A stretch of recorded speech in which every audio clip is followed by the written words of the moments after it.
राजनीतिक सिद्धांतों को व्यवहार में उतारना। इस पाठ्य पुस्तक में हमने स्वयं को राजनीतिक सिद्धांत के सिर्फ एक पहलू तक सीमित रखा है। स्वतंत्रता, समानता, नागरिकता, न्याय, विकास, राष्ट्रवाद और धर्मनिरपेक्षता जैसे सुपरिचित राजनीतिक विचारों की उत्पत्ति, अर्थ और महत्व के बारे में हमने अध्ययन किया है। जब हम किसी मुद्दे पर बहस या तर्क वितर्क आरंभ करते हैं तो हम अक्सर पूछते हैं कि इसका अर्थ क्या है और यह कैसे महत्वपूर्ण होता है। राजनीतिक सिद्धांतकारों ने बताया कि आज़ादी या समानता क्या है और इसकी विविध परिभाषाएं प्रस्तुत की हैं। गणित के विपरीत जहां त्रिभुज या वर्ग की सिर्फ एक परिभाषा होती है, राजनीतिक सिद्धांत में हम समानता, आज़ादी या न्याय की अनेक परिभाषाओं से रूबरू होते हैं। ऐसा इसलिए है क्योंकि समानता जैसे शब्दों का सरोकार किसी वस्तु के बजाय अन्य मनुष्य के साथ हमारे संबंधों से होता है। वस्तुओं के विपरीत मनुष्य समानता जैसे मुद्दों पर अपनी राय रखता है और इन मतों को समझने और इनसे तालमेल रखने की ज़रूरत होती है। ऐसा करने की दिशा में हम कैसे बढ़ सकते हैं? चलिए हम विभिन्न जगहों में समानता से संबंधित सामान्य अनुभव से करेंगे। आपने गौर किया होगा कि लोग अक्सर सरकारी कार्यालय, डॉक्टर के प्रतीक्षालय या दुकानों में कतार तोड़कर आगे बढ़ जाते हैं। आगे पढ़िए और देखिए कि सुकरात ने कैसे किया।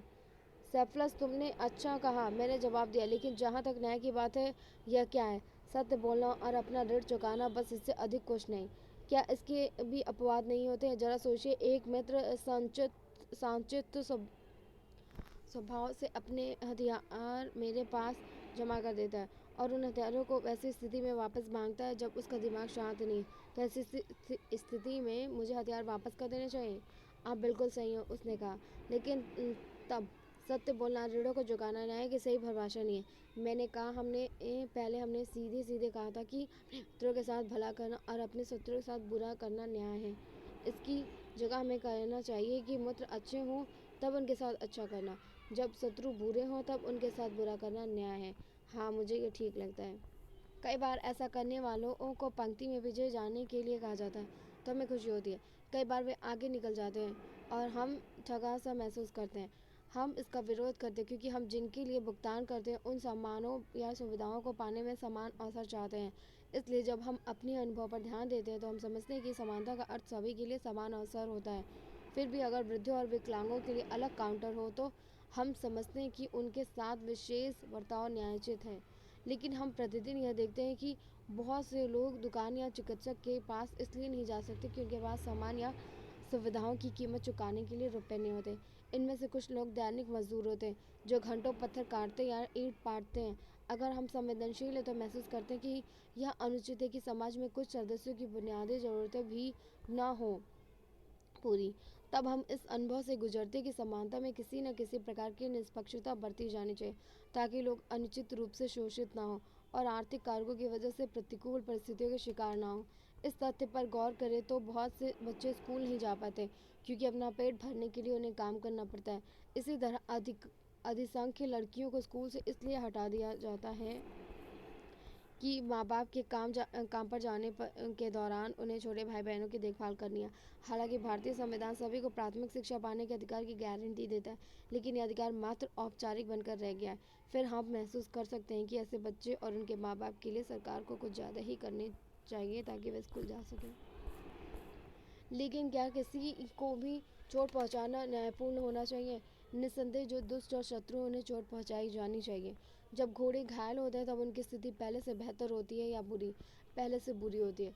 कहने का मतलब कि जब उनकी स्थिति बुरी होती है तो उनमें घोटकत्व घोड़े के गुण कम होते हैं, श्यानत्व कुत्ते के गुण नहीं हो सॉरी हाँ, घोटकत्व कम होता है और जब कुत्तों की स्थिति बुरी होती है तब उनमें श्वानत्व कम होता है, घोटकत नहीं।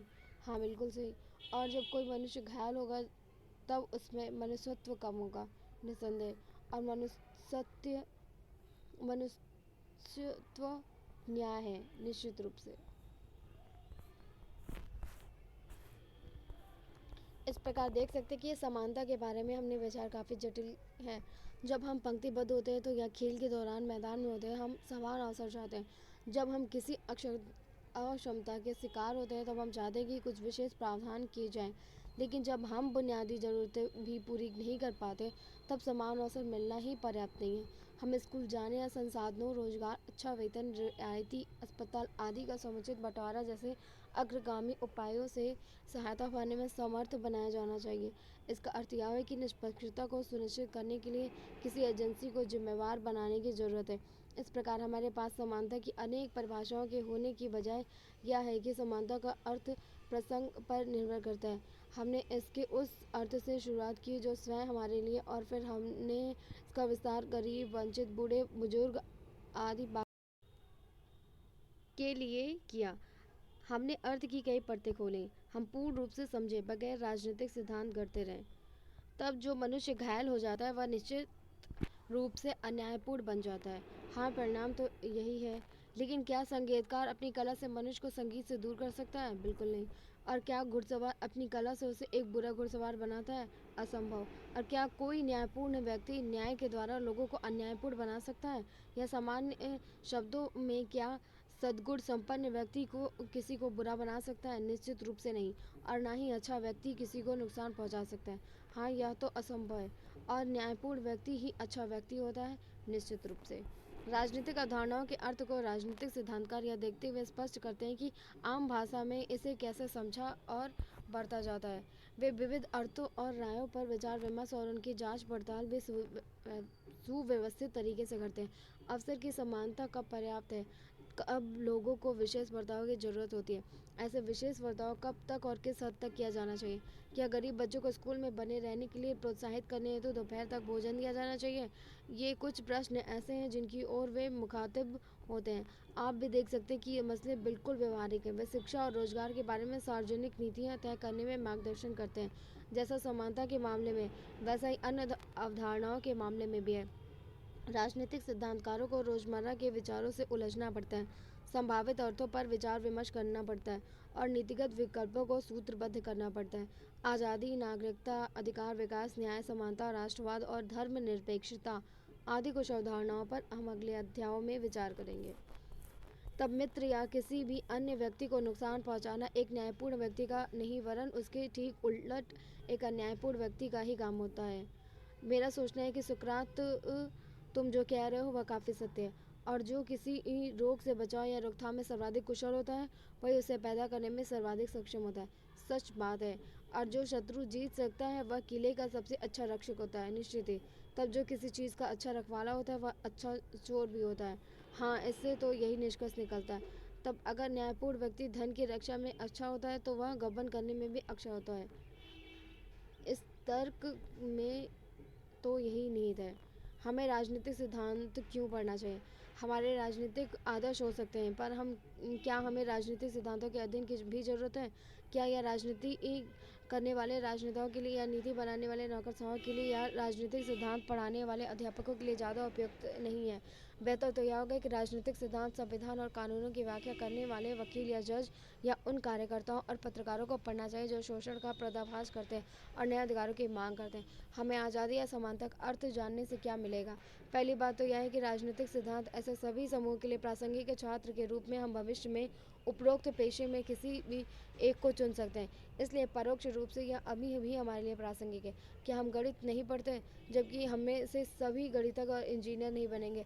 क्या इसलिए नहीं कि बुनियादी अंकगणित जीवन में समानता उपयोगी होता है?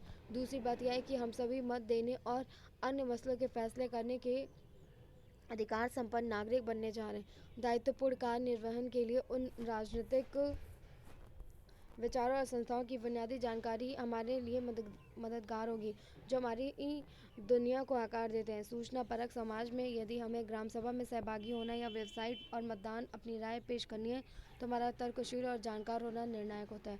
यदि हम मनमाने तरीके से अपनी वरीयताएं प्रकट करें तो हम ज़्यादा प्रभावी नहीं होंगे, लेकिन यदि हम विचारशील और परिपक्व हैं तो हमें साझा हितों को गढ़ने और व्यक्त करने के लिए नए माध्यमों का उपयोग कर सकते हैं।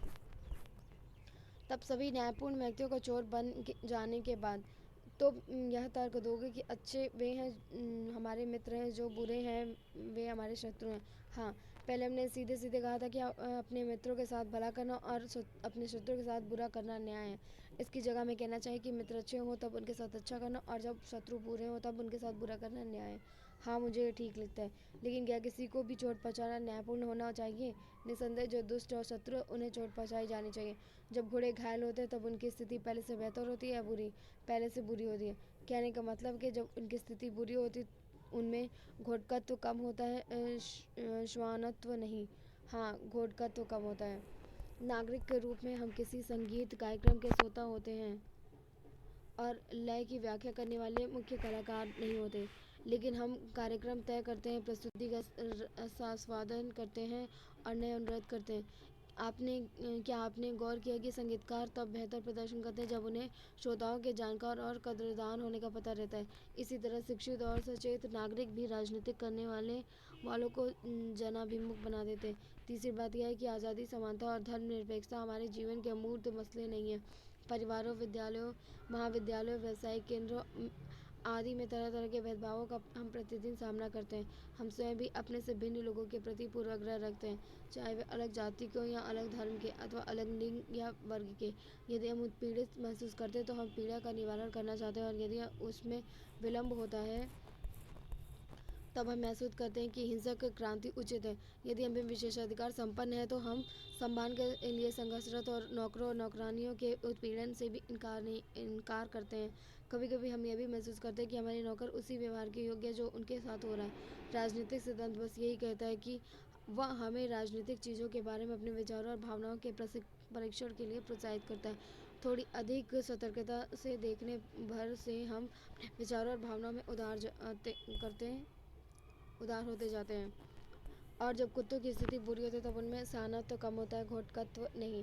हाँ, बिल्कुल सही। और जब मनुष्य घायल होगा तब उसमें मनुष्यत्व कम होगा, निस्संदेह। और मनुष्यत्व न्याय न्याय है, निश्चित रूप से। तब मनुष्य घायल हो जाता है, वह निश्चित रूप से न्यायपूर्ण बन जाता है। हाँ, परिणाम तो ये है। लेकिन क्या संगीतकार अपनी कला से मनुष्य को संगीत से दूर कर सकता है? बिल्कुल नहीं। और क्या घुड़सवार अपनी कला से उसे एक बुरा घुड़सवार बनाता है? असंभव। और क्या कोई न्यायपूर्ण व्यक्ति न्याय के द्वारा लोगों को न्यायपूर्ण बना सकता है? और अंत में छात्र के रूप में हम बहस और भाषण प्रतियोगिता में हिस्सा लेते हैं। अपनी राय होती है कि क्या सही है क्या गलत, क्या उचित है क्या अनुचित, पर हम यह नहीं जानते कि तर्कसंगत है या नहीं। जब हम दूसरों से बहस करते हैं तभी ही हम अपने विचारों का बचाव करने की महसूस करते हैं। इसके लिए तर्क और युक्तियाँ तलाशते हैं। राजनीतिक सिद्धांत हमें न्याय और समानता के बारे में सुव्यवस्थित सोच से अवगत कराते हैं, ताकि हम अपने विचारों को परिष्कृत कर सकें और सार्वजनिक हित से सुविज्ञ तरीके से तर्क वितर्क कर सकें। तर्क संगत ढंग से बहस करने और प्रभावी तरीके से संप्रेषण करने जैसे कुशल वैश्विक सूचना व्यवस्था में महत्वपूर्ण गुण साबित होते हैं। यह सामान्य शब्दों में, क्या सद्गुण संपन्न व्यक्ति किसी को बुरा बना सकता है? निश्चित रूप से नहीं। और न ही अच्छा व्यक्ति किसी को नुकसान पहुंचाता है। हाँ, यह तो असंभव है। और न्यायपूर्ण व्यक्ति ही अच्छा व्यक्ति होता है, निश्चित रूप से। तब मित्र या किसी भी अन्य व्यक्ति को नुकसान पहुंचाने या न्यायपूर्ण व्यक्ति का नहीं, वरन उससे ठीक उलट एक न्यायपूर्ण व्यक्ति का ही काम होता है। मेरा सोचना है कि सुकरात, तुम जो कह रहे हो वह काफ़ी सत्य है। तब अगर कोई आदमी कहता है कि न्याय ऋण चुकाने में और अच्छे वे ऋण हैं जो मित्र को चुकाने और बुरे वो जो शत्रु को चुकाने, यह कहना समझदारी नहीं है। क्या यह सत्य नहीं है? जैसा कि स्पष्ट रूप से दिखाया जा चुका है, किसी को भी चोट पहुंचाना किसी की भी स्थिति में न्यायपूर्ण नहीं हो सकता। पॉलीमार्क्स ने कहा, मैं तुमसे सहमत हूँ। राजनीतिक सिद्धांत एक परिचय प्रश्नावली।